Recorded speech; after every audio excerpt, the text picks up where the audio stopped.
Si vous n'avez jamais vu de zélotes dans l'évangile, parce que le véritable zélote, ce n'est pas notre frère Serge. Moi, je suis un premier zélote. L'homme, à tout un chacun de nous, nous allons avancer avec notre enseignement.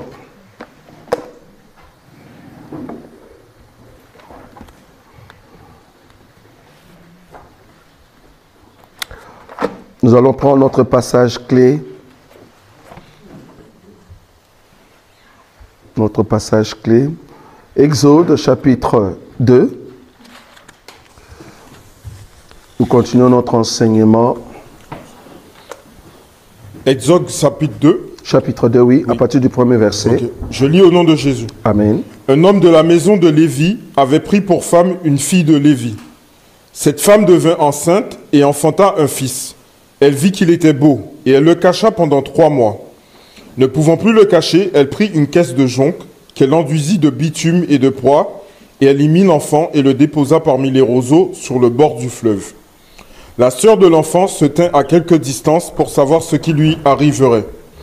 La fille de Pharaon descendit au fleuve pour se baigner et ses compagnes se promenèrent le long du fleuve. Elle aperçut la caisse au milieu des roseaux et elle envoya sa servante pour la prendre. Elle ouvrit et vit l'enfant, c'était un petit garçon qui pleurait. Elle en eut pitié et elle dit, « C'est un enfant des Hébreux. » Alors la sœur de l'enfant dit à la fille de Pharaon, « Veux-tu que j'aille te chercher une nourrice parmi les femmes des Hébreux pour allaiter cet enfant ?» « Va, lui répondit la fille de Pharaon. Et la jeune fille alla chercher la mère de l'enfant. La fille de Pharaon lui dit, « Emporte cet enfant et allaite-le-moi, je te donnerai ton salaire. » La femme prit l'enfant et l'allaita. Quand il eut grandi, elle l'amena à la fille de Pharaon, et il fut pour elle comme un fils. Elle lui donna le nom de Moïse, car dit-elle, « Je l'ai retiré des eaux. » Parole du Seigneur. Que Dieu bénisse sa parole. Amen. Voilà.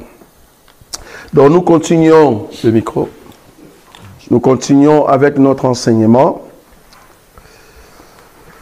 La fille de Pharaon.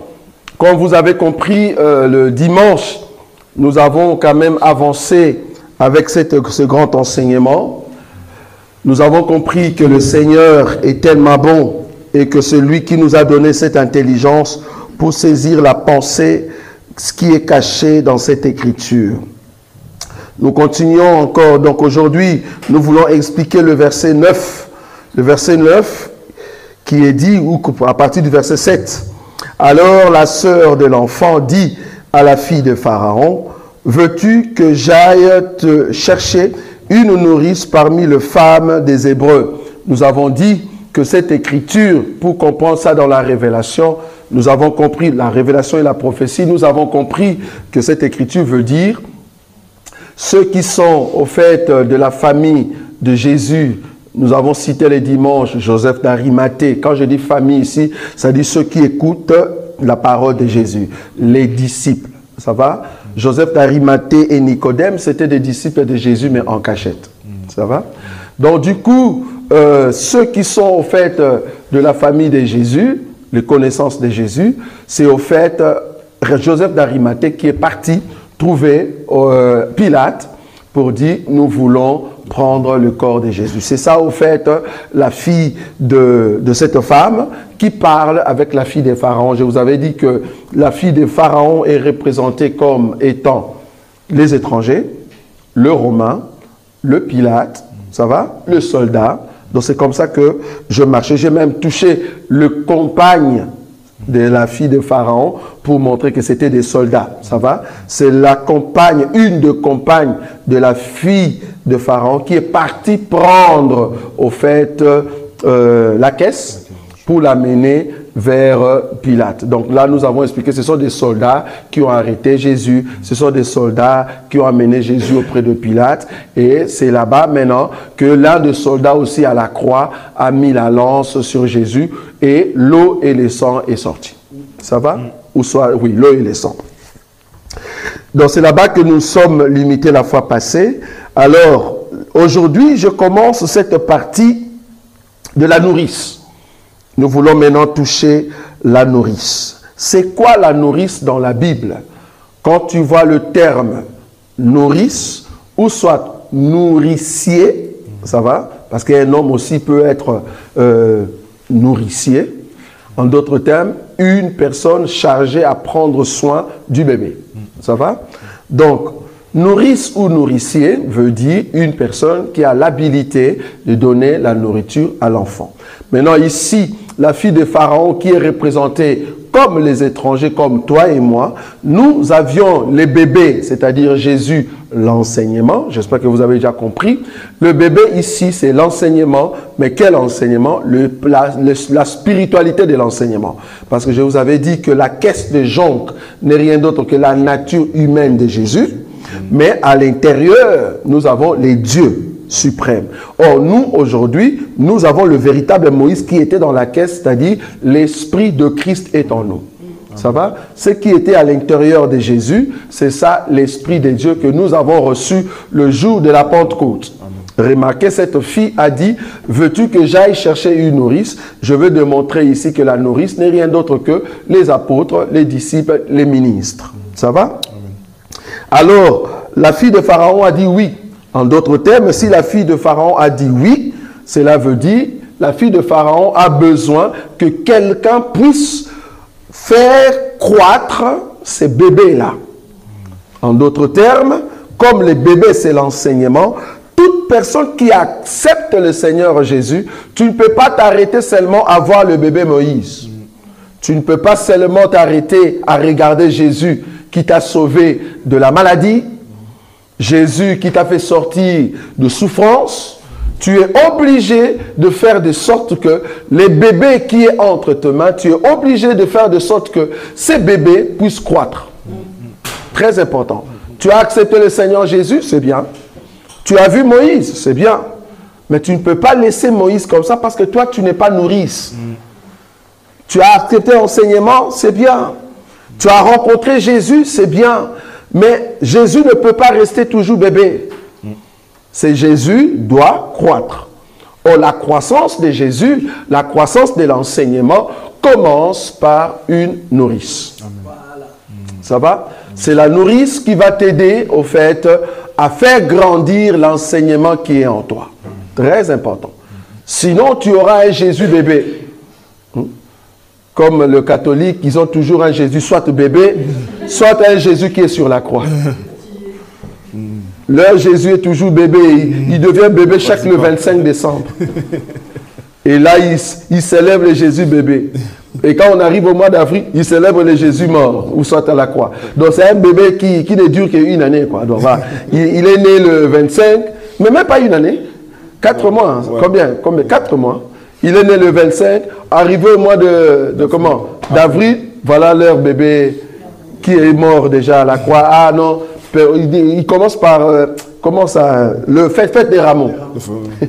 Je me rappelle encore quand on était à l'internat. Il commence par la fête de rameaux, c'est-à-dire bientôt le Seigneur va mourir. Donc Jésus qui est né au mois de décembre, à l'âge de 0, et puis arrivé au mois d'avril, c'est Jésus-là, il devient déjà vieux, quoi. Voilà. Donc c'est un Jésus, voilà, c'est bizarre. Je ne comprends pas ce Jésus-là. Donc, nous ici, nous expliquons que le bébé Jésus veut dire l'enseignement que tu as reçu, tu es encore un enfant. Tu dois croître dans les choses des dieux. C'est ça le Jésus bébé. Ça va? Alors, je vais prendre une écriture.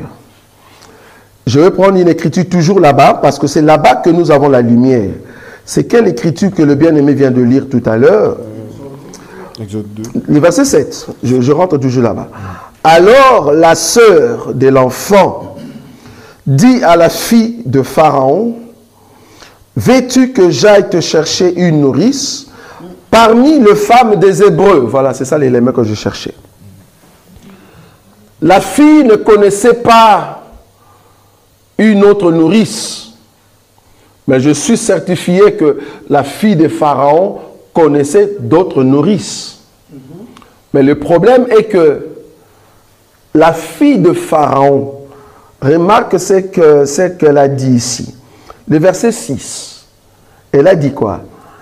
Elle ouvre et vit l'enfant. Ça va? Et puis, c'était un petit garçon qui pleurait. Elle en eut pitié et elle dit, c'est un enfant des Hébreux. Est-ce que vous avez vu ça? C'est un enfant des Hébreux. Bon, je ne pensais pas ouvrir ça, mais bon, je vais l'ouvrir parce qu'il y a beaucoup de choses. Comment est-ce que la fille de Pharaon a su que c'est un enfant des Hébreux? Dans la révélation, la fille de Pharaon, je vous ai dit, c'est Pilate, c'est le soldat, ça va? Donc c'est parce que Israël a amené, au fait, Jésus auprès de Pilate. Et eux-mêmes, les Juifs, ils ont dit à Pilate, celui-là, il dit qu'il est roi. Ah, Pilate demande, toi tu es roi? Ah mais oui, c'est ce qu'on dit, on dit que tu es roi. Est-ce que toi tu es roi? Et puis Jésus dit, tu l'as dit. Est-ce que vous voyez cette écriture-là? Il va chez Hérode, ah, on dit qu'il est roi. Ah, Hérode prend son manteau, il vient mettre sur Jésus. Et c'est comme ça qu'on va l'amener, on le fait rentrer encore chez Pilate. Dans le terme que soi-disant le juif accusait Jésus de dire qu'il est roi, par mégarde, la fille de Pharaon, Pilate, qu'est-ce qu'il a fait à la croix? Il vient à la croix, ou soit il envoie les soldats, et puis on écrit dessus, Jésus-Christ de Nazareth, roi de Juifs. Les Juifs qui étaient là, ils disent, mais messieurs, ne dites pas qu'il est roi des Juifs, dites lui-même a dit. C'est pas qu'il est. Parce que la façon que toi tu écris, c'est comme s'il est le roi. Non, dis, cet homme ici a dit qu'il est roi. Alors qu'il n'est pas le roi. Pilate a dit, c'est que j'ai écrit. Je l'ai déjà écrit. Amen. Tu vois cette parole-là, Jésus-Christ, roi des Juifs. Il n'est pas roi de la France. Il n'est pas roi de l'Afrique. Jésus est roi des Juifs. C'est ça cette écriture ici. C'est un enfant des Hébreux. Est-ce que vous voyez ça? La fille de Pharaon a dit, ce bébé ici, c'est un enfant des Hébreux. Cette parole-là, c'est pour marquer que le salut vient de Juifs. Est-ce que vous voyez ça? Le fait qu'on a écrit Jésus-Christ, roi de Juifs, c'est parce que le salut vient de Juifs. Est-ce que vous voyez ça? Parce qu'il faut que la parole sorte des Hébreux pour aller vers les Égyptiens. Mais ça doit commencer par les Hébreux. C'est pour cela, la Bible dit, vous serez mes témoins. Est-ce que vous voyez cette écriture? Actes des apôtres, on va lire ça. Actes des apôtres, chapitre 8. Actes des apôtres. Chapitre 1er, pardon, qu'est-ce que j'ai dit? Actes des apôtres, chapitre 1er, à partir du verset 8. À partir du verset 8, ok. Oui. Mais vous recevrez une puissance, le Saint-Esprit, survenant sur vous. Oui. Et vous serez mes témoins à Jérusalem, dans toute la Judée, dans toute la Samarie, et jusqu'aux extrémités de la terre. Jusqu'aux extrémités de la terre. Vous avez vu ça? Jérusalem, Judée, Samarie, jusqu'aux extrémités de la terre. Donc, le salut vient de Juifs. Le salut vient de Jérusalem. Ok? Ok, on va rajouter une autre écriture parce que je vous montre en fait, cet enfant, c'est un enfant des Hébreux. Ce n'est pas un enfant égyptien. Le salut vient des Hébreux. Je vais marteler quelque chose tout à l'heure. Donc, les bébés, c'était un bébé hébreu. Ok? Actes des apôtres, chapitre 2, le verset 7. Chapitre 2, verset 7. Il est écrit. Oui. Ils étaient tous dans l'étonnement et la surprise. Et ils se disaient les uns aux autres, voici ces gens qui parlent, ne sont-ils pas tous galiléens? Voici ces gens qui parlent, ne sont-ils pas galiléens? Je veux leur rappeler ici à tout pasteur, à tout homme de Dieu, l'évangile que nous prêchons aujourd'hui ne vient pas de l'Afrique, ne vient pas de l'Europe. L'évangile que nous prêchons ne vient pas de l'Asie. L'évangile que nous prêchons, ceux qui ont commencé à recevoir le Saint-Esprit, c'était des Galiléens. Et les Galiléens, ils étaient au nombre de 120. Parmi les 120, il n'y avait pas des étrangers. Il n'y avait pas des étrangers. Parmi les 120, il n'y avait que des Galiléens. C'était des Juifs. Alors, ce sont les Juifs qui nous ont ramené cet évangile. Quels Juifs? Les Juifs qui ont rencontré le Seigneur Jésus. Alors, s'il vous plaît, pasteur, dans vos églises, Évitez de discuter avec Pierre. Ne discute pas avec Paul. Si Paul dit quelque chose, ne dis pas parce que Paul, il n'était pas marié. Non, on ne dit pas ça. Ne dis pas, bon, ça c'était au temps de Pierre. Non, l'évangile vient d'eux. Parce qu'il y a d'autres églises, tu entres comme ça, tu regardes l'église, ils sont ennemis de Paul. Ils ont discuté avec Paul, je ne sais pas pourquoi. Non, Paul, il parle bien, mais là-bas, il n'a pas bien parlé. Mais qu'est-ce que Paul t'a fait? Ah non, Paul a dit concernant les femmes, là-bas, nous n'aimons pas Paul. Paul a dit sur le voile. Non, nous, Paul, là-bas, il était un peu trop macho. Mais là où Paul dit, il faut prendre les salaires. Ah, là, Paul a bien. Ah, il a bien dit. Là où Paul a dit, il faut parler en langue. Ah, tout le monde parlait en langue. Là, Paul, en tout cas, est très bon. Tu vois, ils prennent des parties là où Paul est gentil avec eux. On comprend qu'il y a des églises qui sont ennemies de Paul et de Pierre. Grave. Donc, tu entres dans une église qui est contre Daniel. Tu te dis, mais c'est quoi le problème? Parce que le Daniel a donné quand même la révélation du temps là où nous nous trouvons aujourd'hui. Parce qu'on a dit à Daniel, Daniel, toi tu vas te reposer, scelle au fait ces choses, parce que ça concerne les temps à venir, pas ton temps. Mais tu vas voir que des églises, des pasteurs qui sont contre Daniel, contre Jean. Ah non, Jean n'avait pas bien vu, c'est vous qui interprétez très mal Jean. Alors que Jean est trop clair dans Apocalypse chapitre 2, le verset 18. Jean est clair ici. Ah non, c'est vous qui ne comprenez pas Jean. Jean a très bien dit, Apocalypse chapitre 2, le verset 18. Il est écrit. Oui. Écrit à l'ange de l'église de Thyatire. Oui. Voici ce que dit le Fils de Dieu. Oui. Celui qui a les yeux comme une flamme de feu. Et dont les pieds sont semblables à de l'airain ardent. Oui. Je connais tes œuvres, ton amour, ta foi, ton fidèle service, ta constance et tes dernières œuvres plus nombreuses que les premières.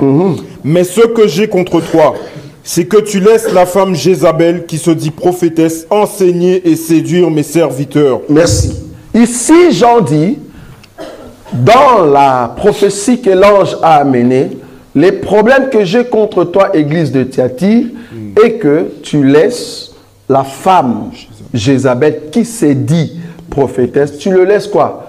Enseigner et séduire mon peuple. Maintenant, tu vas voir des pasteurs qui disent non, vous n'avez pas bien compris Jean. Jean est clair.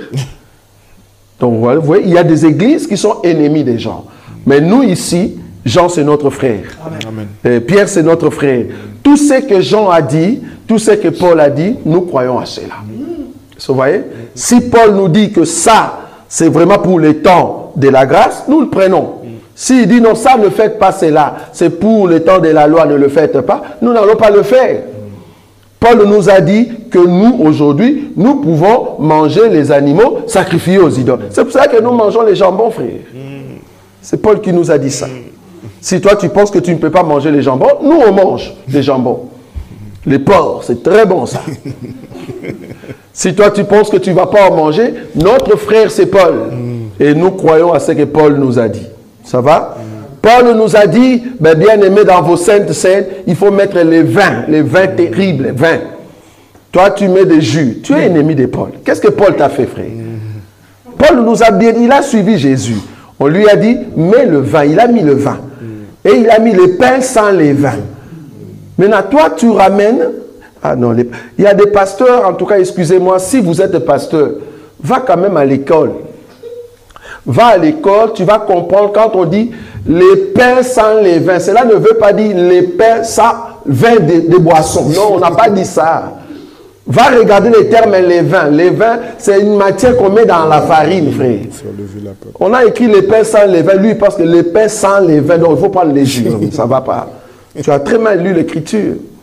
Les pains sans les vins ne veut pas dire les pains sans le vin alcoolisé. Non, le pain sans le vin veut dire le pain sans la matière qu'on met dans la farine. Il ne faut pas les mettre. Lui, il est parti. Ah, les pains sans le vin, non, pas de vin, mettez du jus. Tu as très mal compris. Là, tu es ennemi de Jésus, tu es ennemi de Pierre, tu es ennemi des disciples, tu seras aussi notre ennemi. Vouloir ou pas. Pourquoi? Parce que tu prêches trop mal. Vous voyez, c'est là. Donc ici, je martelais pour dire que le 120, il n'y avait pas des étrangers. Donc, l'évangile que nous prêchons ici vient de Galilée. Ils étaient 120, ce sont eux qui ont reçu le Saint-Esprit et c'est par eux que nous aujourd'hui, nous avons reçu l'enseignement. Vous êtes d'accord? Donc c'est par le 120 que nous sommes sortis. Est-ce que vous voyez ça? Donc si nous sommes sortis par eux, c'est ça l'écriture ici. C'est l'écriture au fait 7. Alors la sœur de l'enfant dit à la fille de Pharaon, veux-tu que j'aille te chercher une nourrice parmi les femmes des Hébreux, pas parmi les femmes des Égyptiens. L'évangile ne vient pas des Égyptiens, l'évangile vient des Hébreux. La femme ici qui va donner le lait, c'est au fait les 120 qui ont reçu la grâce, dont les disciples. Les disciples de ce jour-là avec les ministres, ça va? Parce que je vais marteler que la nourrice, c'est au fait de ministres. Donc, ce sont eux d'Israël que cela est venu. Je vais même rajouter quelque chose pour comprendre ce que, pour confirmer ce que je dis ici. Je prends 1 Corinthiens. 1 Corinthiens, chapitre combien? 14, c'est ça, hein? 1 Corinthiens, chapitre 14.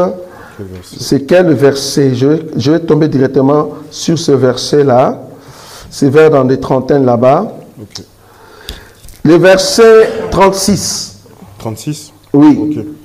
Il est écrit. Oui.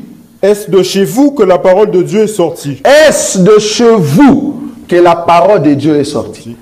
Continue. Ou est-ce à vous seul qu'elle est parvenue? Ici, Paul nous demande, vous qui êtes pasteur, vous qui pensez que vous pouvez changer même la pensée de Paul, on pose la question. Est-ce que la parole évangile, est-ce que cela est sorti de vous? Non. Paul ici est en Corinthe. C'est comme si je disais, il est à Paris. Il demande, vous les Parisiens, est-ce que cet évangile, ça vient de vous? Non, ça ne vient pas du Congo, frère. Donc là où on nous a dit que la femme ne prêche pas, ça ne vient pas de chez nous. Parce que les autres ont dit, ah non, ces gens-là sont des balouba. Ils sont d'une tribu bizarre qui n'aime pas les femmes, ce sont des machos. J'ai dit, frère, si je respecte la parole et que tu me traites de cette tribu, soi-disant des machos, donc Paul était Moulouba, frère. Oui, et je le crois. Paul était macho. Et d'ailleurs, Jésus, c'est un messie macho. Voilà. Nous servons un Dieu macho. Oui. Il va choisir 12 disciples. Il n'y a aucune femme. Voilà. Jacob va mettre au monde les enfants, on ne compte pas la fille. Voilà un Dieu macho. Si toi tu n'es pas macho, tu n'es pas dans notre royaume, frère. Si tu veux être dans notre royaume, suis notre père. Notre père, c'est un macho. Ça dérange. Ça, c'est notre papa. Voilà, nous l'aimons comme ça. Et notre papa, les femmes, votre place, cherchez. Je ne vais pas les dire, sinon on va me montrer dans... Quelqu'un a dit, la place de la femme, c'est dans la cuisine. Moi, je dis, non, tu es parti trop loin. Sois gentil. Parce que si tu dis, la place de la femme, c'est dans la cuisine, ben, la place de l'homme, c'est au moulin, alors. Ah, voilà. Si moi, la femme, je vais rester dans la cuisine, la place de l'homme, c'est au moulin, alors. Va travailler. Ah, un homme qui ne travaille pas, la femme a le droit de te chasser. Si tu ne travailles pas, tu ne prends pas soin de ta femme. Selon les 3 éléments. Vous savez les 3 éléments. Nous avons les 3 éléments qui prouvent que la femme peut rester dans la maison. Ça, vous savez, non? Ça, vous savez, non? Oui, oui. Exode. J'espère que vous êtes une église avertie. Il y a 3... On va en parler demain. Est-ce qu'il faut que je les cache déjà? Si la femme ne trouve pas les 3 éléments dans la maison, la femme a le droit de sortir. La femme doit trouver les 3 choses. Si elle trouve ça, elle dit, merci Seigneur, j'ai trouvé un ange. Mais si la femme ne trouve pas les 3 choses, elle a le droit de partir. Vous voyez ça? Amen. Donc si la place... Oui, maman. Ah, ça, il faut poser demain. Elle a le droit de partir. Donc demain, tu peux poser cette question. Donc du coup, si la place de la femme, c'est dans la cuisine, la place de l'homme, c'est où? C'est au moulin. Va travailler, frère. Amen. Ça va? Bon, ça sera pour demain et le samedi prochain. Donc, ici, je martelais que cet enfant est un enfant d'Hébreu, veut dire Jésus-Christ, Jésus de Nazareth, roi de Juifs. Ça va? Cette inscription-là, c'est Pilate qui a mis ça. Et cette écriture ici, c'est la fille de Pharaon qui a dit ça. Cet enfant est un enfant des Hébreux. Alors c'est normal que la jeune fille, c'est-à-dire la sœur de l'enfant, dise, veux-tu que j'aille chercher une nourrice parmi les Hébreux? Je dis, cette écriture collabore avec le 120, c'est à partir des Hébreux, à partir de Galiléens, que l'évangile est venu. Nous sommes d'accord? Ok. Maintenant, je continue à descendre. Je prends quelle partie de l'écriture? Le verset 8. Va, lui répondit la fille de Pharaon. Et la jeune fille alla chercher la mère de l'enfant. 9. La fille de Pharaon lui dit, emporte cet enfant et allaite-le-moi, je te donnerai ton salaire. La femme prit l'enfant et l'allaita. Ça va? Je vais prendre d'abord cette écriture. Quand la nourrice est venue, on a présenté la nourrice. Voici, au fait, l'enfant en question va l'allaiter. Ça va? Et moi, je te payerai ton salaire. En d'autres termes, amène cet enfant, mais tu me le remettras, et moi, je te payerai, au fait, ton salaire. Cette écriture. Est-ce que je peux trouver une écriture où l'homme qui est, au fait, étranger, vous voyez comment nous on présente l'enseignement, c'est-à-dire les étrangers qui demandent à ce que la mère, c'est-à-dire la nourrice, les ministres, ça va? Parce que je vous ai dit que nourrice ici veut dire ministre, je vais vous donner l'écriture tout à l'heure, ministre puisse expliquer l'enseignement. Parce que comprenez ici que la fille de Pharaon demande à ce que tu puisses faire croître ces bébés. En d'autres termes, ouvre les mystères. Est-ce que vous voyez ça? Prends cet enfant, va l'allaiter, c'est-à-dire va faire grandir cet enfant. En d'autres termes, ouvre les mystères de cet enfant, parce que c'est encore un bébé, mais je veux le voir comme fils. Vous voyez? Je vais prendre une écriture. C'est ça l'évangile que nous prêchons, parce que si on te pose une question concernant ça, il faut être capable de répondre. Alors, qu'est-ce que je peux prendre ici? Je prends, au fait, Actes des Apôtres, chapitre 8, le verset 26. Et tu descends. Ici, nous allons voir la fille de Pharaon, nous allons voir l'étranger qui demande à ce qu'on puisse ouvrir, ça va, au fait, l'écriture ou les mystères. Vas-y. La Bible dit, oui. Un ange du Seigneur, s'adressant à Philippe, lui dit, lève-toi et va du côté du midi sur le chemin qui descend de Jérusalem à Gaza, celui qui est désert. Il se leva et partit. Et voici un Éthiopien, un eunuque, ministre de Candace, reine d'Éthiopie, et surintendant de tous ses trésors, venu à Jérusalem pour adorer. S'en retournait, assis sur son char, et lisait le prophète Ésaïe. L'Esprit dit à Philippe, avance et approche-toi de ce char. Philippe accourut et entendit l'Éthiopien qui lisait le prophète Ésaïe. Il lui dit, comprends-tu ce que tu lis? Il répondit, comment le pourrais-je si quelqu'un ne me guide? Et il invita Philippe à monter et à s'asseoir avec lui. Le passage de l'écriture qu'il lisait était celui-ci. Il a été mené comme une brebis à la boucherie et comme un agneau muet devant celui qui le tond. Il n'a point ouvert la bouche. De son humiliation, son jugement a été levé, et sa postérité qui la dépeindra, car sa vie a été retranchée de la terre. L'eunuque dit à Philippe, je te prie, de qui le prophète parle-t-il ainsi? Est-ce de lui-même ou de quelque autre? Le verset 35. Verset 35. Alors Philippe, ouvrant la bouche et commençant par ce passage, lui annonça la bonne nouvelle de Jésus. Merci. Est-ce que vous voyez ça? Donc ici, on voit l'eunuque, l'étranger, qui demande au fait à ceux qui sont juifs, à ceux qui sont au fait la mère, qui ont déjà l'enseignement, nourrice, ministre. Il demande si vous pouvez nous expliquer cette écriture parce que c'est flou pour moi. C'est encore un bébé. Vous voyez ça? Et Philippe va maintenant commencer à ouvrir les oracles du Seigneur. C'est ça, au fait, la nourrice qui vient prendre les bébés pour faire agrandir ces bébés-là. C'est-à-dire faire croître ces bébés par le lait. Très important. Donc, ici, la fille de Pharaon est représentée comme les étrangers, comme nous. Cet évangile que nous avons compris aujourd'hui, nous l'avons vu auprès des disciples. Ce sont eux qui ont commencé la révélation. Ce sont eux qui nous ont expliqué qu'est-ce qui est caché. Vous voyez ça? Tu ne pouvais pas comprendre le fils Moïse si tu ne comprends pas les bébés Moïse. Donc du coup, la fille de Pharaon avait le bébé, mais elle ne comprenait pas si le bébé peut devenir un fils. Alors il faut amener une nourrice, une personne qui a l'habilité de donner du lait à qui? Au bébé. Donc du coup, nourrice ici, ce sont deux ministres. Je vais prendre une écriture. 1 Thessaloniciens chapitre 2. Nourrice égale ministre. 1 Thessaloniciens chapitre 2, le verset 7. Verset 7. Il est écrit. Oui. Mais nous avons été pleins de douceur au milieu de vous. Oui. De même qu'une nourrice prend un tendre soin de ses enfants. Mais nous aurions voulu, dans notre vive affection pour vous, non seulement vous donner l'évangile de Dieu, mais encore nos propres vies, tant vous nous étiez devenus chers. Vous avez vu ça?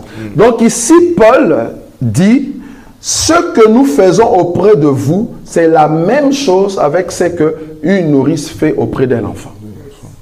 Donc, Paul se met dans la position d'une nourrice. Ça va? Donc, les ministres viennent en aide du peuple, du bébé. Donc, il apporte l'enseignement, il apporte le lait pour que les bébés puissent croître. Les bébés qui est ici, l'enseignement dans la vie du peuple.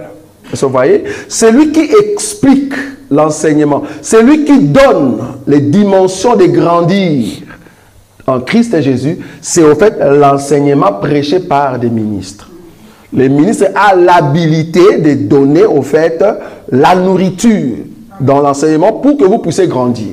C'est pour cela la fille de Pharaon a dit, prends le bébé, va l'allaiter, mais moi je te donnerai ton salaire. C'est que moi j'attends ici, ramène-moi le fils, je ne veux plus le bébé. En d'autres termes, je ne veux pas voir les bébés qui pleurent tout le temps, je ne saurais pas, mais ramène-moi vers un enfant qui a déjà grandi.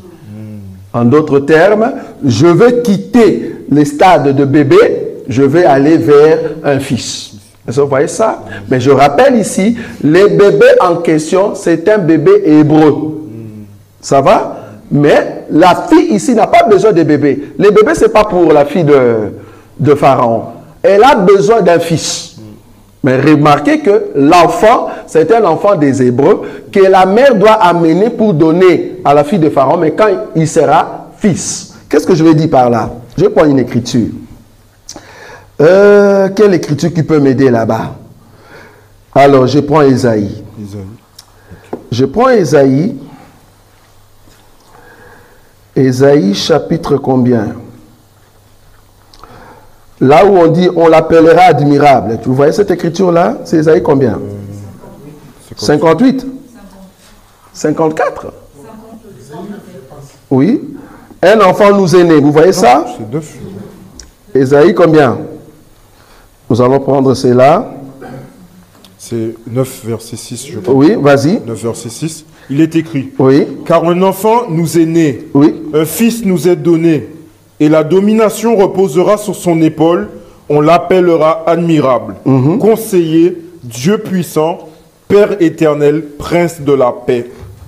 Vous voyez cette écriture de 9, à partir du verset 5, c'est ça? 6. Ouais, verset 6. Un enfant nous est né. C'est ça, non? Le verset 5. Moi, chez moi, c'est 5. Ah oui, ouais, moi c'est 6. Ouais, ouais 6. Moi c'est 6. On descend jusqu'à combien? Attends, je vais prendre ça. Ésaïe chapitre 9. 5 à 6. Chez moi, c'est 5, hein, en tout cas. Dans la version du frère, car un enfant nous est né. Chez moi, c'est 5. C'est 5, non? 5. Donc, car un enfant nous est né, un fils nous est donné, ça va? On l'appellera ainsi de suite. C'est le verset 5, ça va? Oui, c'est bon. Voilà. Donc, ici, remarquez un élément très important. On a dit, car un enfant nous est né.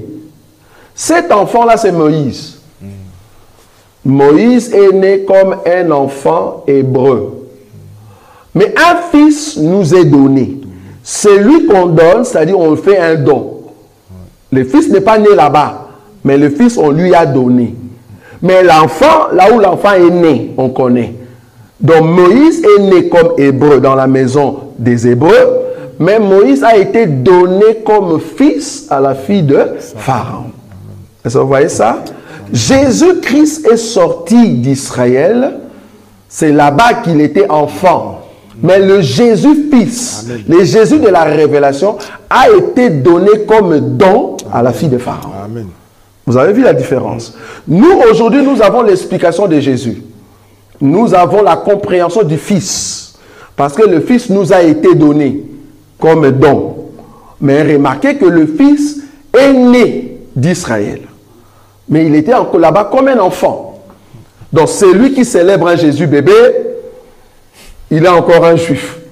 Nous, aujourd'hui, nous célébrons Jésus, Fils. Quel Fils? Le Fils qu'on nous a donné. Ça va? Je reviendrai là-bas tout à l'heure. Alors, donc, nous comprenons qu'une nourrice, c'est un ministre, parce que je dois avancer. Il me reste seulement 3 jours. Donc, aujourd'hui, enfin, dimanche prochain et les 2 autres jours de la semaine prochaine. Donc, je dois vraiment avancer. Alors, comment reconnaître une bonne nourrice? Ça va? C'est là-bas que je commence maintenant à entrer dans cette partie dure à manger. Comment reconnaître une bonne nourrice? En d'autres termes, comment reconnaître un bon ministre? Vous voyez ça? Je dis ici, pour que tu puisses aller au ciel, il te faut le Fils. Parce que la Bible dit, celui qui a le Fils a la vie. Or, on n'a pas dit celui qui a l'enfant. Amen. Amen. C'est celui qui a le Fils. Or, l'enfant, c'est pour Israël. Cet enfant ne donne pas la vie. Il faut que cet enfant devienne fils pour Israël, pour que Israël soit sauvé. Mais malheureusement, Israël ne sera pas sauvé. Pourquoi? L'enfant en question est venu chez nous et voilà, l'enfant est devenu fils.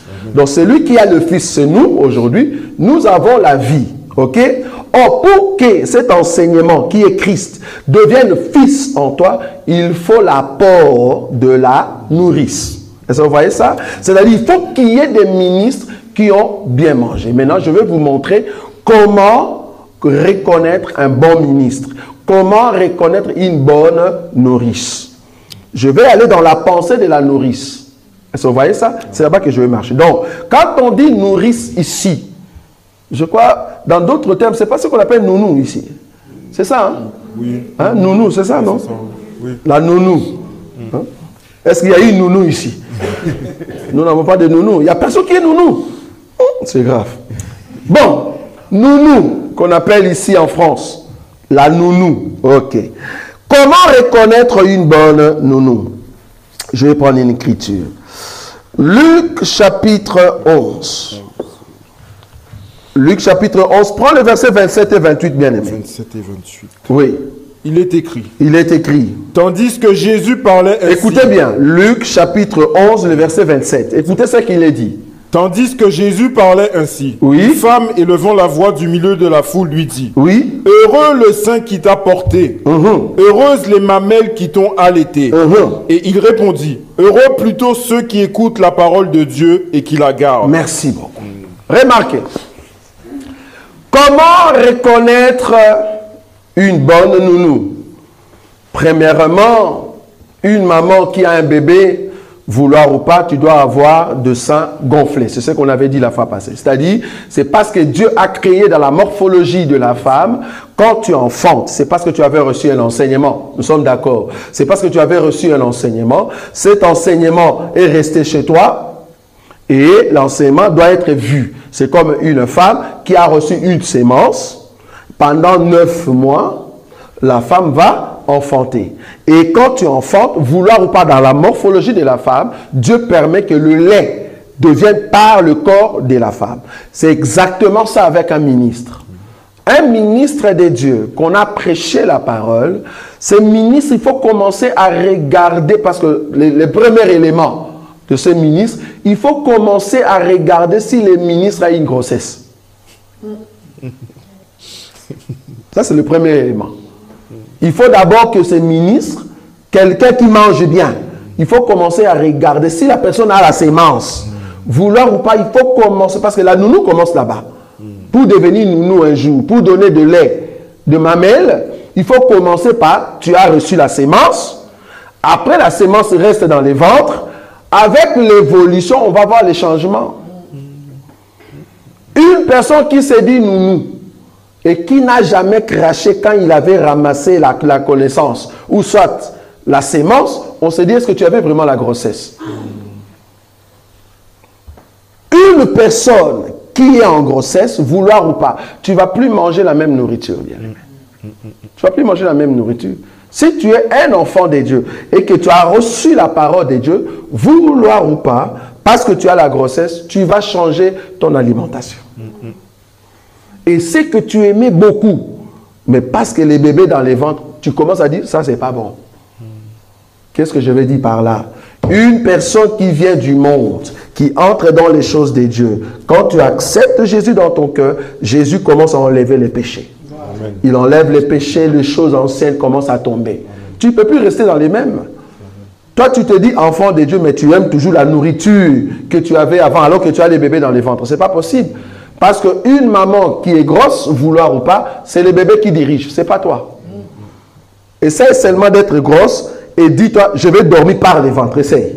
Tu vas t'étouffer, je te dis. Tu vas t'étouffer. Tu es grosse et tu dors par les ventres. Le bébé va dire, tu veux me tuer ou quoi? Le bébé va dire, tourne. Et c'est là-bas que tu tournes. Donc, tu agis non plus selon toi, mais tu agis selon les bébés. Et j'ai vu de femmes, bon, je sais que c'est un mystère. Nous les hommes, en tout cas, merci Seigneur. Nous les hommes, en tout cas, merci Seigneur, parce qu'on ne va pas vivre ces terribles expériences. J'ai vu de femmes, lors de leur grossesse, comment Dieu a permis que ces femmes soient déformées. Quand je dis déformées, c'est vraiment déformé, frère. Même les démarches. Et elle n'a plus peur de marcher comme ça. Elle n'a plus peur. C'est le bébé qui décide, frère. C'est pas toi. C'est toi. Toi, au fait, ce que tu vas faire, c'est accepter ce que le bébé dit. Et le bébé change le goût de la langue. Ce qui était mauvais, hein, en tout cas au Congo, j'ai oublié le nom en français. Au Congo, il y a des femmes qui mangent l'argile. Au Congo. Parce que tu es grosse, tu manges l'argile. En Togo, c'est quoi? C'est comment? Kaolé. Si tu es normal comme ça, tu peux manger ça. C'est pas bon ça, c'est pas bon. Mais avec le bébé à l'intérieur, tu vas manger. Vous voyez ça? Nous avons des enseignements qui peuvent te faire mal. Mais si tu es grosse de la parole de Christ, tu vas dire, ça c'est ma nourriture. Ça ne va pas te déranger. Si ça te dérange, c'est parce que tu n'es pas grosse. Si tu viens ici, tu dis, ah non, ce qu'on a prêché là-bas, j'aime pas trop, j'aime. Alors que c'est la vérité, c'est parce que la nourriture, tu ne le trouves pas bien. On se demande si tu as un bébé dans le ventre. Vous voyez ça? Oui? Question? Donc le bébé ici, c'est le Saint-Esprit? L'enseignement. Je marche sur l'enseignement. Ça va? Le Saint-Esprit, normalement, ce n'est pas un oiseau, tu es d'accord? Le Saint-Esprit, c'est l'enseignement. C'est juste aussi. Ça va? Donc, l'enseignement, c'est les bébés. Les bébés, c'est le Christ, j'avais dit ça. Donc, les bébés, c'est le Christ, parce que comprend que Jésus a été déjà déchiré, l'eau et le sang est sorti, nous avons besoin du bébé. Or, le bébé est venu vers nous quand? Le jour de la Pentecôte. Ça va? J'avais déjà expliqué ça. Donc, c'est le Saint-Esprit, c'est le Christ, c'est l'enseignement. Okay. Donc, du coup, celui qui reçoit l'enseignement, vouloir ou pas, c'est l'enseignement qui décide comment tu dois marcher. Si l'enseignement dit la femme ne peut pas prêcher, la femme ne peut pas prêcher, j'accepte. C'est les kaolés. Si vous ne voulez pas, moi je mange les kaolés. Vous voyez ça? C'est parce que c'est l'enseignement qui m'a dit ça. Et il y a même de femmes qui disent, moi en tout cas, je n'ai plus envie de manger n'importe quelle nourriture, je mange la mangue aigrée. Vous imaginez? Moi, si je mange ça aujourd'hui, ça ne va pas avec mes dents. Mais elle, c'est bon. Donc, il y a des nourritures que toi, tu ne peux pas manger parce que tu n'es pas grosse. Mais une femme qui est grosse va trouver que c'est très bon. Nous, dans notre évangile, la nourriture que les autres refusent, nous, on mange. Parce que nous sommes grosses, frère. Est-ce que vous voyez ça? Ça, c'est d'abord un élément pour voir que le ministre... Les ministres doivent commencer par là-bas. On voit que les ministres étaient grosses. On voit que les ministres commencent à cracher tout le temps. Salive que tu gardes dans ta bouche. Pourquoi tu jettes? Tu vas voir une femme qui a une bouteille à côté. Hein, oui, j'avais vu. Et puis il jette. Qu'est-ce qui ne va pas? Pourquoi tu jettes? C'est parce que le bébé à l'intérieur te dit ne garde pas cette salive. Oui ou non? Voilà. Mais toi, tu es ministre, tu es une femme enceinte. Tu n'as jamais craché. Ça va pas? Crache, frère. La salive ne peut pas rester dans ta bouche. Tout ce qui est mauvais enseignement va commencer à sortir. Tu vois? Parce que, souvenez-vous, hein, Jésus a craché, il a mélangé avec la boue, il a mis sur les yeux d'une personne, et cette personne est partie se laver et la personne a vu. Est-ce que vous voyez ça?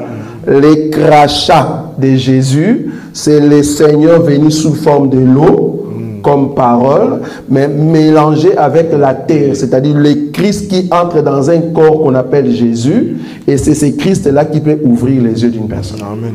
Vous avez vu, non? Amen. Voilà. Donc, les crachats, c'est l'enseignement. Donc, si je dis c'est l'enseignement, mais quand je le jette, c'est-à-dire de faux enseignements. Donc, un ministre, tu dois d'abord, parce que ça ne vient pas le premier jour, ça vient avec le temps. Plus tu écoutes l'enseignement, plus tu grandis dans la grossesse, tu vas commencer à cracher. Tu vois? Tu vas commencer à cracher. C'est-à-dire, en d'autres termes, tu dois commencer à jeter les faux enseignements. Pourquoi? Parce que le bébé à l'intérieur n'a pas besoin de ces enseignements-là. Est-ce que vous comprenez comment je marche? Donc, du coup, le bébé t'amène jusqu'à 9 mois. OK. Après 9 mois, tu dois normalement manifester, au fait, les bébés. En d'autres termes, tout le monde va voir que oui, cette femme était grosse. Maintenant, voilà, la personne était une. Maintenant, vous êtes deux. En d'autres termes, tu marches maintenant selon le Saint-Esprit. Ou selon l'enseignement. C'est l'enseignement qui te guide partout. OK. Ça, c'est une nourrice. Donc, quand je dis une nourrice, c'est le ministre. Donc, nous devons voir cet élément d'abord du début. Ça, c'est le premier élément. Deuxième élément, une nourrice qui a déjà un bébé, vouloir ou pas, je dis ici, Dieu va changer ta morphologie. C'est-à-dire, Dieu va permettre que tes seins puissent gonfler. OK? Nous sommes d'accord. Cela veut dire, tu as le deux seins et c'est pour donner quoi? Le lait au bébé. C'est pour donner le lait au bébé quand le bébé a faim. Et ça, nous sommes d'accord. Voilà. Maintenant, les problèmes des autres ministres, c'est quoi? Ils se disent ministres, mais je vais donner ici les éléments qui montrent qu'ils ne sont pas ministres. Parce qu'une bonne nourrice doit d'abord passer 9 mois d'expérience avec les bébés crachés et tout ça. Et après, quand tu enfantes, il faut avoir de seins gonflés. Cela veut dire il faut avoir l'enseignement dans la totalité, à la loi et au témoignage. J'avais dit deux, c'est-à-dire à la loi et au témoignage. On peut prendre une écriture. Donc, tu dois donner du lait et en même temps la nourriture non solide. Je prends Hébreu. Hébreu chapitre 6, le verset 1er jusqu'à 3. Je ne veux pas donner trop de versets. On descend. Oui. D'accord. Il est écrit. Oui. C'est pourquoi, laissant les éléments de la parole de Christ, oui. Tendons à ce qui est parfait, sans poser de nouveau le fondement du renoncement aux œuvres mortes, de la foi en Dieu, de la doctrine des baptêmes, de l'imposition des mains, de la résurrection des morts et du jugement éternel. C'est ce que nous ferons si Dieu le permet. Chapitre 5, le verset 11 à 14. Versets 11 à 14. Nous avons beaucoup à dire là-dessus et des choses difficiles à expliquer parce que vous êtes devenus lents à comprendre. Vous, en effet, qui depuis longtemps devriez être des maîtres, vous avez encore besoin qu'on vous enseigne les premiers rudiments des oracles de Dieu. Vous en êtes venus à avoir besoin de lait et non d'une nourriture solide. Or, quiconque en est au lait n'a pas l'expérience de la parole de justice, car il est un enfant. Il est un enfant. Est-ce que vous voyez ça? Donc, on parle du lait ici. Vous, normalement, vous qui? Vous, peuple juif, hébreu, normalement, vous deviez être des maîtres. Vous deviez être des maîtres. Mais vous avez encore besoin du lait. Si vous avez besoin du lait, c'est parce que vous êtes encore des enfants. OK. Donc, il y a un enseignement qu'on appelle lait. Quel enseignement? Hébreu chapitre 6, 1 jusqu'à 3. Cet enseignement, est-ce qu'il faut le donner ici? Ça va nous prendre 5 mois. Si je dois les prendre. Hébreu chapitre 6, 1 jusqu'à 3. Si je commence à enseigner ça ici, c'est le lait. Hein? Si je commence à enseigner ça ici, ça peut me prendre 5 à 6 mois. Donc, je ne saurais pas. Mais pour ceux qui aimeraient l'avoir, ça se trouve sur YouTube. Ça va? Le lait qu'on appelle la marche de l'Église. Allez taper la marche de l'Église, vous l'avez. Donc, vous aurez Hébreux chapitre 6, 1 jusqu'à 3. Voilà. Ça, c'est le lait. OK? Donc, le lait, comme je le dis, Dieu a doté la femme qu'on appelle nourrice ministre d'avoir de sein gonflé, le lait à l'intérieur, pour aider le bébé à croître. Et vous avez vu ça, c'est très important. Donc, ici maintenant, l'enfant qui tète le lait, vouloir ou pas, dans son corps, il y a la transformation. La transformation. Je suis d'accord que tu peux donner des biberons. Je suis d'accord, une nounou peut donner des biberons. Je suis d'accord, pourquoi biberon? Ben c'est parce que tu avais donné trop de lait, à un moment, le lait ne sort pas comme il faut. Je suis dans la nature, vous comprenez hein, comment moi je prêche? Je suis maintenant dans la nature. Tu as donné trop du lait, toi qui es maman parce que tu as un bébé, et à un moment, parce qu'il y a des douleurs de foie. À un moment, il y a des douleurs, qu'est-ce que tu fais? Tu peux maintenant prendre du lait qu'on appelle, que tu vas faire des biberons. OK? Ou il y a d'autres mamans, comme on a vu notre bien-aimée qui est en Belgique. Qu'est-ce qu'elle a fait? Après avoir mangé de légumes, comment on dit, avec trop de soupe, parce qu'il faut faire de pondu trop de soupe. Pourquoi? Pour aider des vitamines. C'est ça, non, les mamans? Pour donner des vitamines dans le corps. Et qu'est-ce qui se passe? Et cette femme, du coup, elle a eu maintenant beaucoup de lait. Et comme le bébé dormait, et tellement que ça faisait mal, qu'est-ce qu'elle a fait? Elle a mis de lait dans de biberons. Ça va? Comme tu peux prendre aussi de biberons, le lait normal, et tu vas donner au bébé. Qu'est-ce que je veux dire par là? Un ministre est doté de la capacité naturelle de donner le lait. Ça, c'est vrai. Mais il y a des moments où tu dois mettre un point virgule, frère. Tu mets un point virgule. Est-ce que vous comprenez? Si le ministre est ici, il continue à donner le lait. Lait. À un moment, ça va commencer à faire mal. Si tu n'as plus le lait, descends. Si tu n'as plus l'enseignement, appelle les biberons. Vous avez compris? Un ministre qui n'a plus le lait dans ses seins, parce que c'est à la loi et au témoignage. Parce que, notre Dieu est grand. La façon que Dieu a fait, quand tu donnes le lait, tu donnes, et à un moment, ça fait comme si c'est séché. Tu vois? Tu dois te reposer, va te ressourcer. Tu vas aller manger les pondus. Tu vois? Et les légumes. Là, quand tu manges comme ça, il y a le lait qui revient. Il faut rentrer rapide pour donner. Mais quand tu vois que c'est fini, prends les biberons, ne souffre pas. Cherche les biberons, crée des biberons. Voilà. Ou soit une personne qui vient monter et il donne. Les biberons, ce n'est pas mauvais. Les biberons, en fait, on l'a conçu comme si c'était de sein de mamelle. Tu vois? Comme si c'était le lait, pardon, de mamelle. Mais on l'a conçu avec de mêmes vitamines. Mais ça fait quand même croître l'enfant. Mais ce sont des biberons. Évitez. Bon, je sais que toi, tu le fais si tu as un enfant. Mais nous, dans le ministère, nous ne pouvons pas faire cela.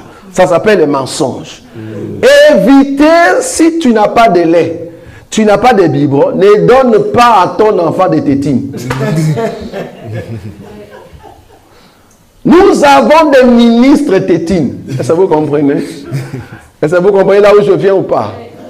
Un ministre tétine, c'est qui? C'est une personne qui n'a pas de lait, mais qui nous fait croire que le bébé peut toujours commencer à sucer, quoi. Vous voyez? Alors que le bébé souffre avec des mâchoires, il n'y a pas de lait. C'est que le bébé prend, c'est sa salive. Est-ce que vous voyez ça? Le bébé avale, c'est sa propre salive. Nous avons des ministres comme ça. Il vient, il vous prêche la parole, mais il n'y a même pas de vitamines à l'intérieur. Il n'y a rien du tout. Il n'y a pas de lait. Là, nous comprenons que tu es un ministre tétine. Un ministre qui nous ment. Il y a des mamans, parce que tu n'as pas de lait, il prend son doigt, il met dans la bouche de son bébé. Et le bébé commence à croire que c'est des biberons. Ça, c'est mensonge. Il y a beaucoup d'hommes de Dieu qui nous mentent à la chair. Des églises que vous voyez, Ce sont des pasteurs, des apôtres qui n'ont que de tétine. Va dans les églises, il n'y a pas le lait, rien du tout. Ils ne prêchent pas, il n'y a pas de vitamines. Il n'y a que des salives. Ta propre salive, plus le jeu qu'ils font là, comme tétine. Toi, tu penses que je suis dans une église de Dieu, une église qui dit mata, mata, mata, kata, kata, mata, bondela, bondela. Ça ne va pas, église de tétine. Église de combat spirituel. C'est une église de tétine. Une église où on fait sortir des crapauds dans le corps d'une personne. Église de tétine. Vous n'avez pas l'enseignement. Tu fais sortir des crapauds, tu vois, des lézards. Fais sortir les bœufs ou les chèvres. On va manger. Fais sortir, tu vas voir. Tu fais sortir seulement des trucs qu'on ne va pas manger. Tu vois, c'est un peu bizarre. Les gens vont faire sortir la chèvre. On va manger, frère. Ça ne va pas rentrer dans les corps. Non, non, non. Fais sortir la chèvre ici. On va manger. Ce sont des menteurs. On comprend qu'ils n'ont pas l'enseignement. Les bébés souffrent parce que normalement, il y a un bien-aimé qui m'a dit d'ailleurs, c'est déconseillé de trop donner la tétine à l'enfant. C'est déconseillé. C'est pas bon. Pourquoi? Parce que même au niveau de sa langue aussi, tout ça. Voilà, c'est tellement qu'il n'y a pas l'enseignement dans ces églises-là. Les enfants commencent à sucer leurs propres doigts. Vous avez vu des enfants qui sucent les doigts, non? Voilà. Un enfant qui suce les doigts, c'est parce qu'il n'y a pas le lait. Maintenant, nous ici, comme nous avons beaucoup de lait, parce que vous avez des ministres qui ont beaucoup de lait, nous appelons tous ceux qui sucent leurs doigts là. Venez ici, nous avons le lait pour vous. Est-ce que vous avez compris là où je suis? Pour dire que ceux qui n'ont pas besoin de rester dans ces églises-là, vous avez besoin du lait. Venez ici chez nous, nous avons beaucoup de lait.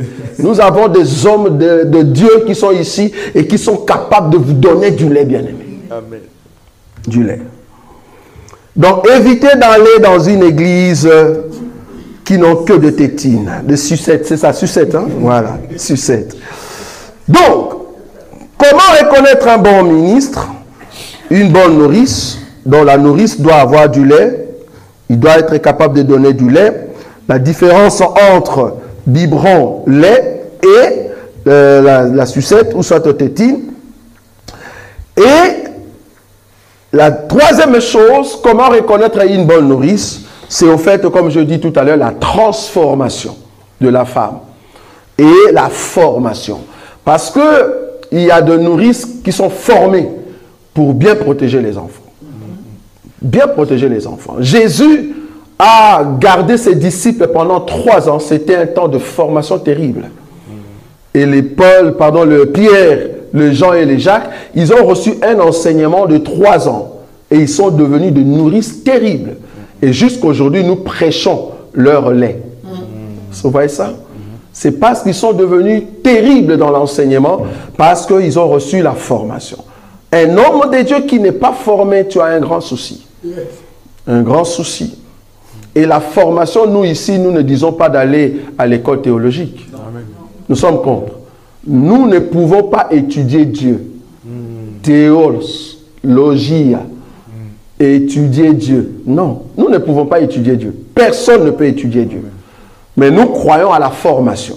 C'est quoi la formation? Ben, c'est ce que Jésus a fait avec les disciples. Reste avec nous, écoute ce que nous prêchons, regardez comment nous marchons avec le Seigneur. C'est ça la formation. Et si tu es venu du ciel, vouloir ou pas, tu vas recevoir la transformation. Ça va? Donc la formation d'un ministre est très importante. Très important. Si tu n'es pas formé, tu ne sauras pas donner l'enseignement comme il faut.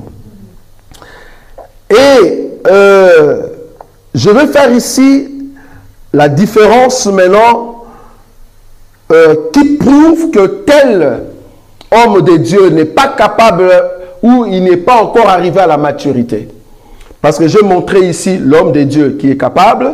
Maintenant, comment reconnaître que l'homme de Dieu n'est pas capable? Vous avez déjà compris que si l'homme de Dieu n'a pas le lait, ça va? N'a pas le lait, pourquoi? Parce que tu ne vas pas forcer. J'aimerais vous dire que nous avons la capacité, l'habilité de comprendre que tel homme de Dieu n'a pas l'enseignement. Nous avons l'habilité. Si tu n'as pas le lait, nous le verrons. Ne souffre pas. On peut te donner la chair ici, ou bien tu prêches quelque part, nous allons sentir que tu n'as pas le lait. Je peux comprendre encore si ce sont des biberons. C'est-à-dire, tu as pris le lait quelque part et tu fais le lait. Ça, ce sont des biberons. Parce que nous avons des hommes de Dieu qui aiment que des biberons. Ce sont des hommes de Dieu qui marchent avec des clés USB. Ils ont des clés USB partout. Ah, tel enseignement. Donne-moi, je vais enregistrer l'enseignement. Ce n'est pas mauvais. Hein? Tu as des syllabus de tel homme. C'est bien. Je n'ai pas dit c'est mauvais. Ça donne aussi des vitamines. Mais sois capable d'avoir des seins gonflés. Tu vois? Essaye d'avoir des seins gonflés, c'est-à-dire, viens donner ce qui vient comme source en toi-même. Ce n'est pas un péché d'avoir des biberons, je dis. C'est-à-dire, tu peux avoir des audios ou soit des émissions que tu as entendues, c'est très bien. Mais à un moment, fais un effort comme un ruminant. Ah, voilà. C'est quoi un ruminant? Un ruminant, c'est l'animal qui mange l'herbe verte, il la mange, et puis ça entre. À l'intérieur, il dit non, non, non, je dois encore ressortir. Et puis ça sort, mais ça sort maintenant avec le mélange de tout ce qui était dans les ventres. Et là, l'animal peut encore manger pour la deuxième fois. Est-ce que vous voyez ça? Ça, c'est un ruminant. Or, nous croyons à des ministres ruminants. C'est-à-dire, la première fois que tu avais pris la nourriture, ce n'était pas encore trop bon. Parce que c'était des biberons. Mais à un moment, quand tu manges, ça doit encore sortir, mais mélanger avec tes entrailles pour que quand tu vas encore remanger, tu deviens une source. Est-ce que vous voyez ça? Ça, c'est un ministre ruminant. Ça va? C'est-à-dire, là, on voit que tu as maintenant des seins gonflés. Et dans notre évangile, on prêche les seins gonflés. Waouh! Un évangile terrible. Donc, la transformation est très importante. Comment reconnaître un faux? Un faux, par exemple, je vais prendre une écriture qui va nous aider ici. Je prends, au fait, d'abord, ce que je dis tout à l'heure par rapport aux deux saints. Je prends Hébreux, chapitre 10, le verset 1er. Je descends. Oui, tu as déjà lu? Oui, oui. Enfin, en effet, oui, la loi qui possède une ombre des biens à venir, oui, et non l'exacte représentation des choses, ne peut jamais, par les mêmes sacrifices qu'on offre perpétuellement chaque année, amener les assistants à la perfection. Colossiens 2, 17. Colossiens 2. Colossiens 2, 17. Colossiens chapitre 2, verset 17. Oui. Alors, il est écrit, c'était l'ombre des choses à venir. C'était l'ombre. Le corps oui, est en Christ. Oui, donc ici, on nous montre, comme je dis ici, le deux saints. Ça va? Un ministre doit être capable de prendre à la loi et au témoignage. C'est-à-dire l'ombre de choses à venir, mais le corps est en Christ. En d'autres termes, tu prends l'ancienne alliance et tu l'expliques dans la réalité de Christ. C'est ça prêcher. C'est ça prêcher. C'est-à-dire, pour prêcher, tu dois avoir le deux saints, comme je dis, c'est-à-dire rempli de lait. Je peux prendre l'ancienne alliance, je l'explique dans la nouvelle alliance. Je prends l'ombre, je l'explique dans la réalité. Tu vois, à la loi et au témoignage. Là, tu es complet. Mais nous avons des hommes de Dieu qui n'ont qu'un seul saint. Ça vous comprenez? C'est-à-dire, la personne n'est pas capable d'aller vers l'ancienne alliance pour nous expliquer dans la réalité. Souvent, ce sont des églises appelées groupes de prière. Ce sont des gens, ils sont terribles. Quand tu lui donnes Habakkuk, il ne voit rien du tout. Il ne voit rien. Tu dis, frère, nous allons ouvrir Habakkuk chapitre 1er. Il dit, qu'est-ce que tu vas chercher là-bas? Oh, nous, dans Habakkuk, nous voyons. Tu lui dis, frère, va à Abdias. J'aime pas ces noms-là. Bizarre. Va dans Abdias. Écoute, j'ai dit ça en quiconque. Abdias. Donc, hein, tu vas là-bas, mais tu vois Jésus. Vous imaginez? Parce que nous avons le deux saints. Vous voyez ça? Je peux aller même à Amos. Je pars chez Amos, mais je vois. C'est parce que j'ai le deux saints. Mais il y a d'autres hommes de Dieu. Tu lui dis, frère, prends cette écriture et explique. Il ne voit pas. C'est parce que c'est un homme de Dieu qui n'a qu'un seul saint.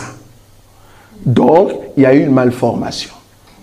Ou peut-être, parce que moi je prêche et la nature et l'évangile. Parce que la Bible dit, la nature elle-même ne vous enseigne-t-elle pas?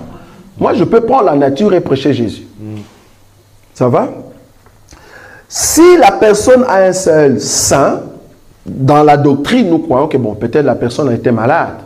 Ou peut-être la personne a été frappée par le cancer. Ça arrive. Et là, étant docteur, je dis non, les cancers ne peuvent pas se propager dans ton corps, on l'enlève. Vous voyez ça? Ça, c'est dans la doctrine, ça, c'est l'hôpital. Mais dans la révélation, un ministre qui n'a qu'un seul sein ne peut pas prêcher. Tu ne peux pas prêcher, frère. Il y a un problème. Pourquoi tu ne peux pas prêcher Lévitique? Tu ne peux pas prêcher parce que tu as un seul sein. Lévitique, chapitre 21. Le verset 16. Tu commences à descendre jusqu'à 24. D'accord. Je vous donne seulement de grandes lignes et demain nous allons essayer de toucher quelques éléments. Okay. Il est écrit. Oui. L'Éternel parla à Moïse et dit. Lévitique 21 à partir du verset 16 jusqu'à 24. Oui, vas-y. L'Éternel parla à Moïse et dit. Oui. Parle à Aaron et dit, tout homme de ta race et parmi tes descendants qui aura un défaut corporel ne s'approchera point pour offrir l'aliment de son Dieu. Tout homme qui aura un défaut corporel ne pourra s'approcher.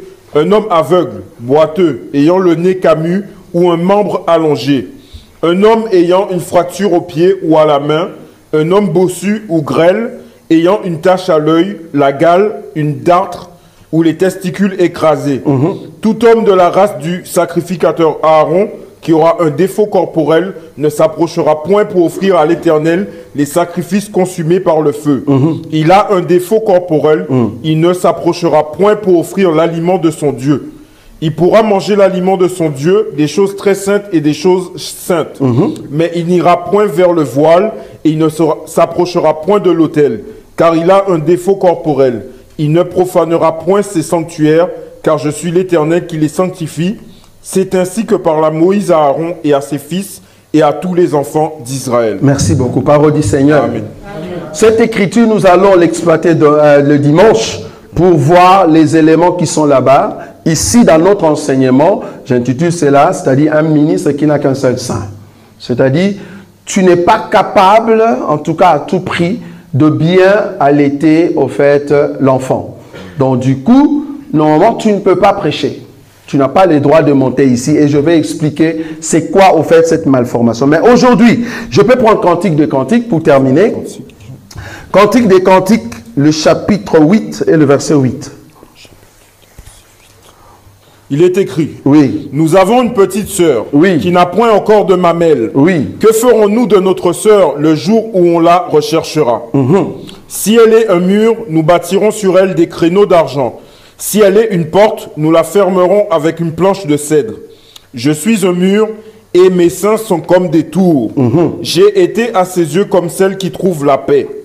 Salomon avait une vigne à Baal-Hamon.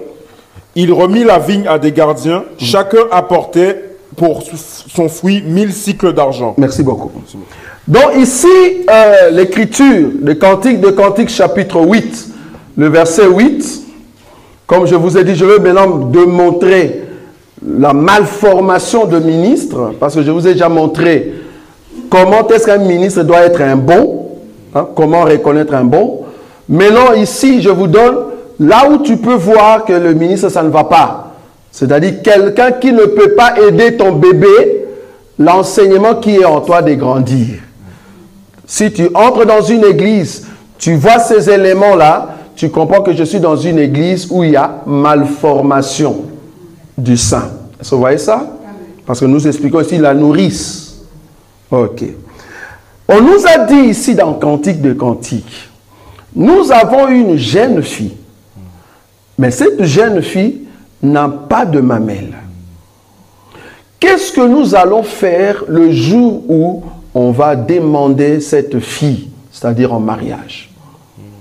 Qu'est-ce que je veux dire par rapport à cette écriture? Je veux juste dire aux hommes de Dieu qui nous regardent partout, nous savons que en toi, il y a un désir. Ça, nous le savons. Nous savons qu'en toi, il y a la capacité un jour de devenir fort et puissant. Mais permets que cela arrive selon les temps de Dieu. Permets que cela arrive selon les... Ne force pas. Ne force pas. Parce qu'une fille qui n'a pas de mamelles, comme on a dit dans Cantique des Cantiques, le jour qu'on va lui demander un mariage, je me demande qu'est-ce qu'elle va mettre comme voile. Ça ne va pas. Parce que tu n'as pas de mamelles. Et si tu vas avoir un enfant, comment tu vas donner du lait? Un ministre qui n'a pas encore de mamelle continue de manger dans les calmes. Naturellement, vouloir ou pas, ça va sortir. Ça va sortir. C'est Dieu qui a fait ça. Tu peux avoir une fille, tu l'as coupé le cheveu à 2 ans, 3 ans, la fille peut passer quelque part, on pense que c'est un petit garçon. C'est normal. Mais vouloir ou pas, laisse la fille à l'âge de 16 ans, on va dire non, ce n'était pas un garçon, c'était une fille. Parce que naturellement, Dieu a mis au fait de chromosomes dans les corps de la fille qui ferait qu'il y aura toujours transformation.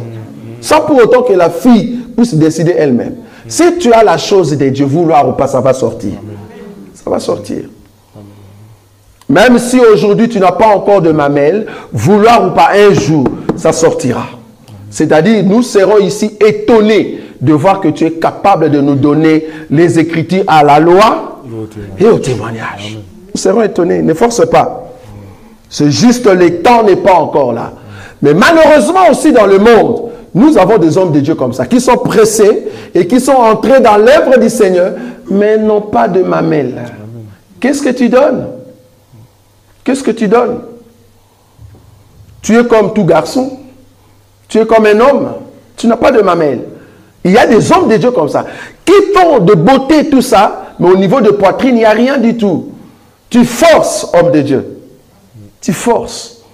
On ne force pas le ministère. Non. Laisse que Dieu commence à t'enseigner petit à petit jusqu'à ce que tu seras capable. C'est là-bas que tu vas entrer dans la grandeur. C'est là-bas que tu vas entrer dans la grandeur. Nous avons des hommes de Dieu qui étaient partis trop vite à la besogne, comme on dit.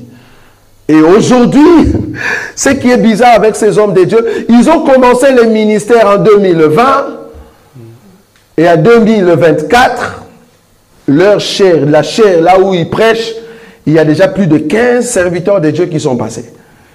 On comprend que tu n'as pas l'enseignement. 4 enseignements, 15 personnes sont passées là. Ça ne va pas? Vous voyez ça?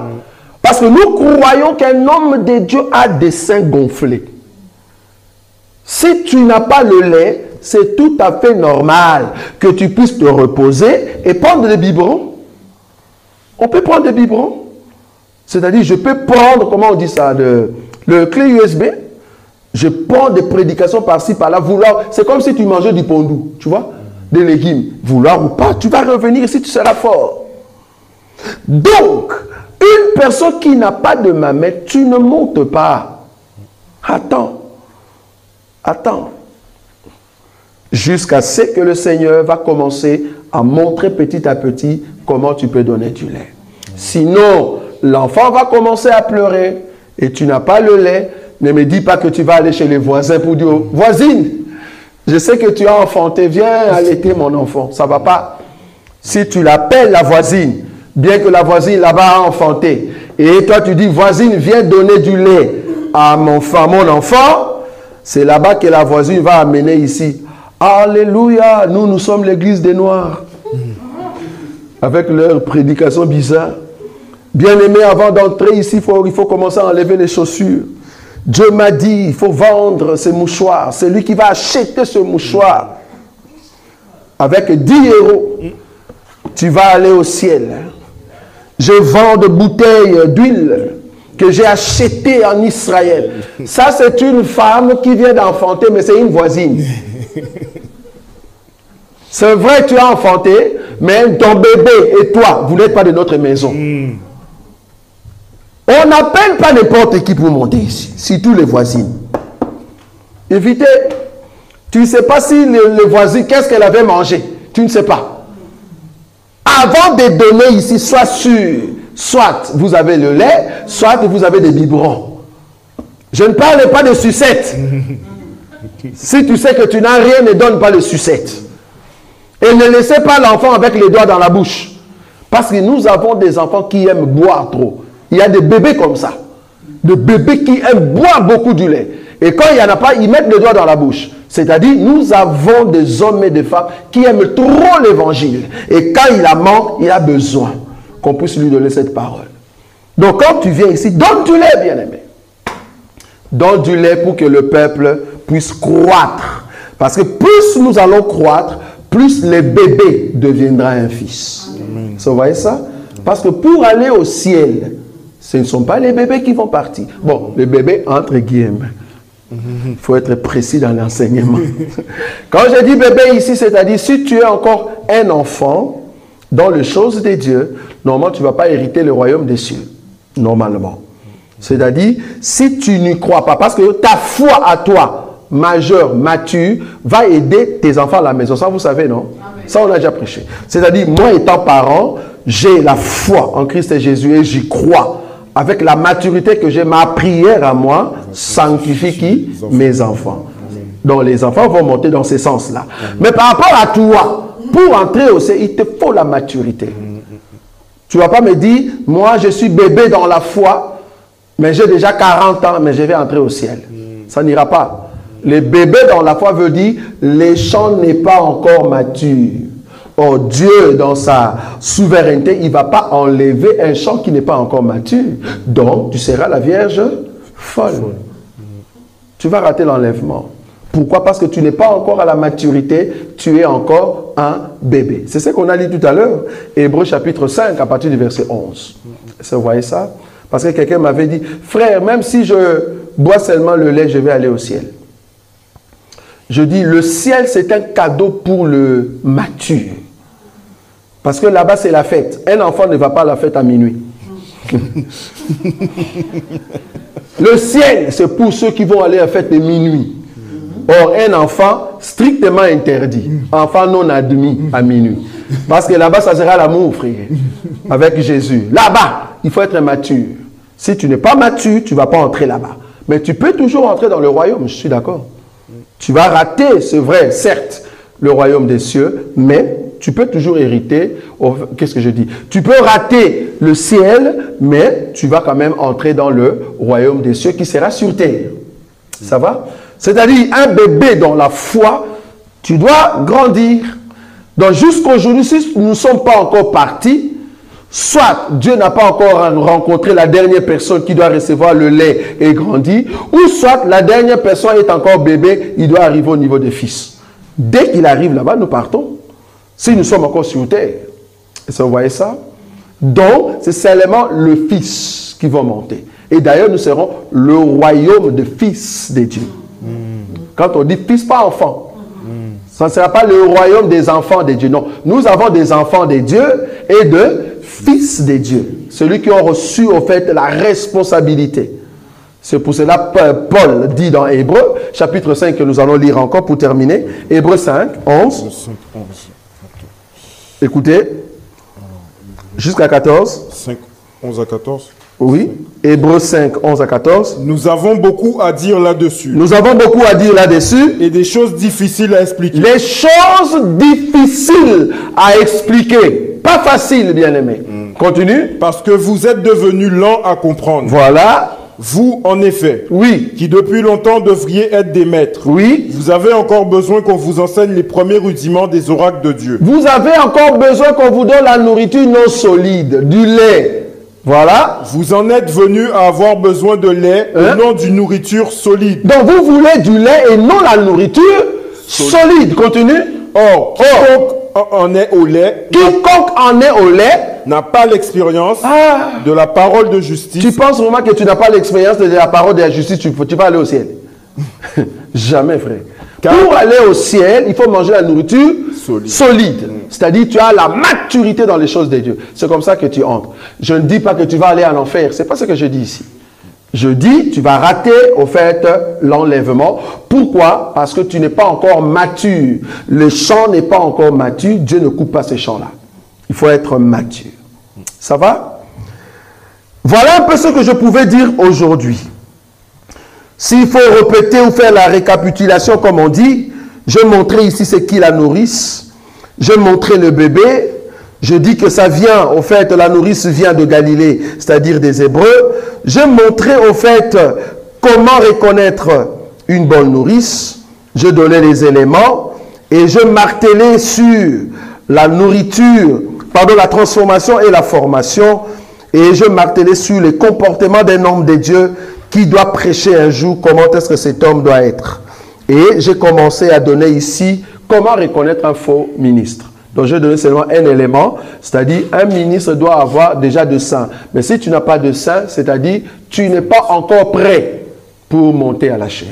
Et prochainement, je veux toucher un ministre qui a de sang, mais la Bible dit ce sont des saints pressés. Est-ce que vous voyez ça? C'est comme ça que nous on prêche. Donc, je commence d'abord un ministre sans sang. Deuxièmement, qui a de sang, mais pressé. Et troisièmement, je vais rentrer ce qu'on a lu tout à l'heure, un ministre qui n'a qu'un seul sang. Donc c'est une malformation. Tout ça, ça se trouve dans la Bible, frère. C'est pour ça que quand tu lis quelque chose dans la Bible, ne souffre pas. Même si tu vas dans un songe. Quand tu vois quelque chose dans un songe, ce que tu vois là, étant un enfant de Dieu, ne va pas loin. Ce que tu vois là-bas, ça se trouve ici, dans la Bible. L'explication des songes, nous ne partons pas selon nos pensées. Non, l'explication des songes, ça se trouve ici dans la Bible. C'est comme ça que nous expliquons les choses. Il y a même une bien-aimée, tout à l'heure que je suis entré ici, une bien-aimée m'a dit, j'ai vu un homme de Dieu avec un autre homme de Dieu, ils ont déchiré l'animal et au lieu de manger la viande, mais ils mangeaient de la graisse. La graisse de l'animal. Bon, je lui ai dit, on va aller chercher quelles sont les parts des dieux dans la Bible et les parts de l'homme, c'est-à-dire Aaron et les parts des dieux. Parce qu'il y a la part des dieux qu'il ne faut pas manger. On va chercher cela. La graisse, c'est quoi dans la parole? Et c'est là-bas que je vais donner maintenant l'explication à la sœur pour comprendre. Quand tu vois une personne manger de la graisse au lieu de manger de la viande, mais la personne mange de la graisse, ça veut dire quoi? Nous avons l'explication dans la Bible. Un homme de Dieu qui mange de la graisse. C'est terrible, que Dieu pardonne cet homme de Dieu. Bon, nous sommes debout, nous allons prier. Nous allons prier.